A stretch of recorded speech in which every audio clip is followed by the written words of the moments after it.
Je suis hyper contente, hyper heureuse, hyper soulagée, beaucoup d'hyper. Et en plus, les Galeries Lafayette ont été d'un soutien incroyable, hallucinant, dans la logistique, dans le soutien moral, le soutien de partout. Oui, c'était très bien de faire une deuxième fois le défilé avec les Galeries Lafayette. Ça m'a permis déjà, la première fois, de comprendre la structure, l'organisation, les process internes pour pouvoir, la deuxième fois, arriver à trouver les bonnes solutions, aller plus vite sur l'organisation, la gestion et les contraintes. En fait, c'est l'histoire d'une skieuse, la nuit, au milieu des montagnes enneigées, qui part skier.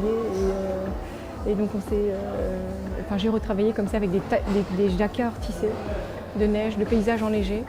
J'ai aussi retravaillé avec des plumes qui imitent les flocons de neige qui tombent avec leur légèreté. Donc des plumes soudées, cousues à la main en collaboration avec une amie qui s'appelle Janaïna Milero.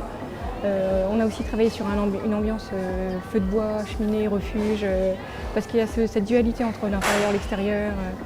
Et donc on a créé un imprimé en digital avec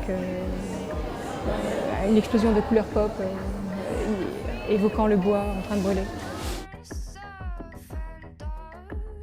J'aborde la mode effectivement par l'aspect, par la structure, par l'architecture, et effectivement la nature et les lignes organiques m'influencent beaucoup, mais toujours en contraste, en opposition avec les lignes très rigoureuses de l'architecture. La pièce emblématique de la collection, c'est mon pull de ski, qui est le look numéro 1, et qui est un pull qu'on a retravaillé avec des patchworks de cachemire et de laine. Je crois qu'il y a un retour de choses très longues. Après, je pense, dans le fond, il y a quelque chose sur l'intemporalité qui s'installe depuis plusieurs années. Je pense lié à la crise, l'idée que les gens commencent à se poser un peu plus de questions sur la manière de consommer la mode, de par le fait qu'ils ont moins les moyens, ou de par le fait qu'ils commencent à prendre conscience des désastres écologiques. Donc, je dirais qu'en tendance de fond, oui, il y aurait ça.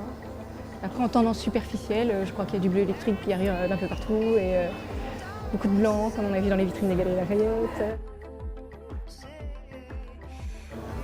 Peut-être le léopard. Peut-être qu'il y a pas mal de t-shirts en cuir, enfin de pièces en cuir très belles, très structurées, j'aime beaucoup. Des choses très clean aussi. Un retour du minimalisme, peut-être j'aimerais pour les prochaines collections.